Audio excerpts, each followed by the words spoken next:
Hello there, all my loyal friends, badass maniacs out there. Thank you for joining. Good to see you. Still tuning in, huh? What do you know? You're a loyal and dedicated bunch, and I love each and every one of you.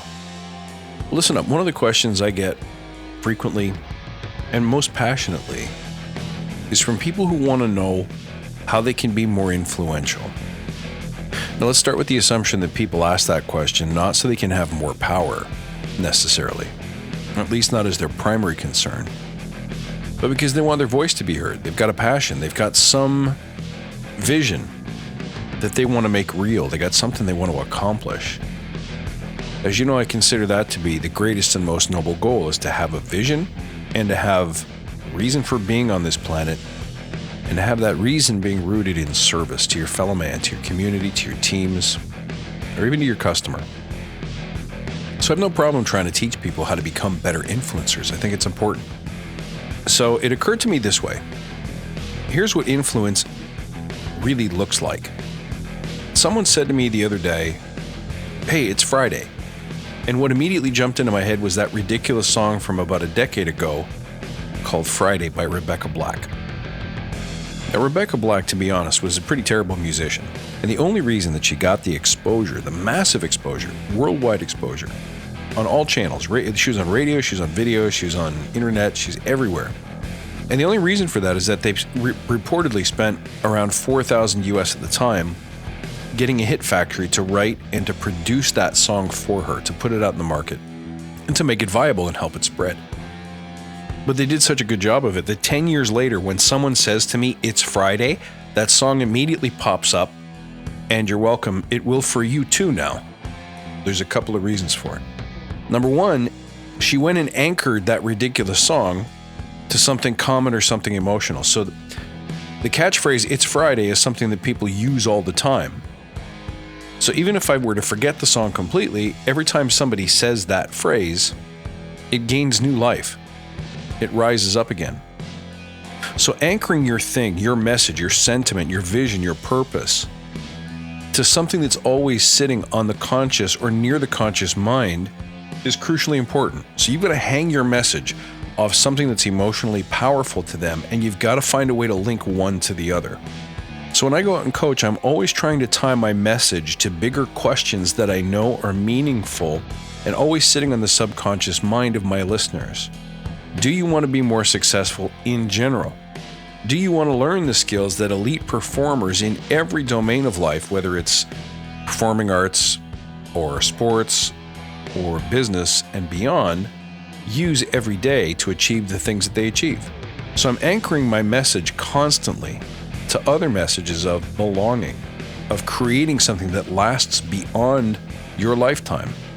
And then the next thing that Rebecca Black had to do was repeat the message. So that means it had to get out there. It was on the radio 10 times a day. The video was everywhere.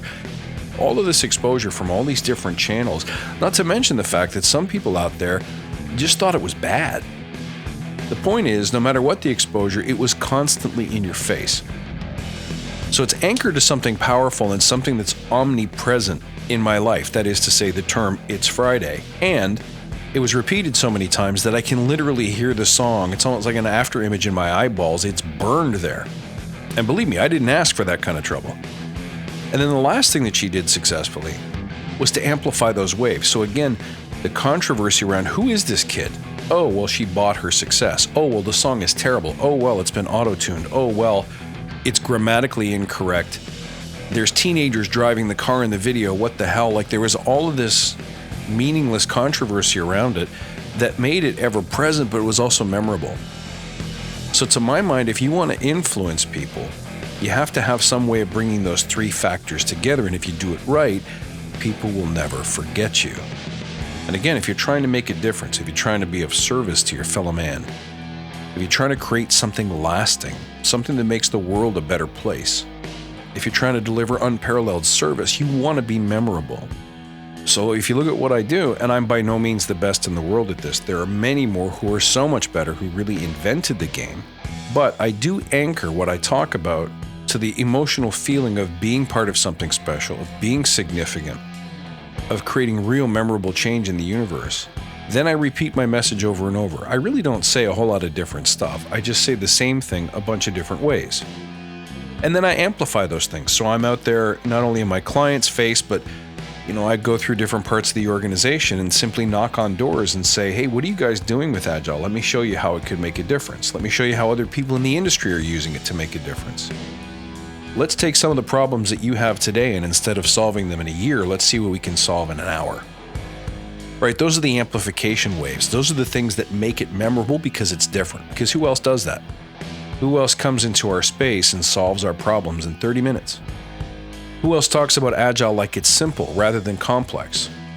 Who can describe and teach it in 10 pages instead of 500 pages? Who else gives away their best information for free rather than hiding it behind a paywall or charging for it? You bring those three elements together and you have a powerful opportunity to not only influence, but to inspire people. See, because we don't just want our message to be memorable or unforgettable, or Rebecca Black unforgettable. We want it to move people to do differently. And that's one area where It's Friday falls short. When it's dead and gone, it's stuck in our brains, but how is the world better because it existed? What we really want to do with that influence is use it to inspire people. Let me summarize by saying this, that the point of all influence is to make people better. If you can influence, if you can inspire, you will make people better more quickly, more effectively, and more permanently than anybody else in your market.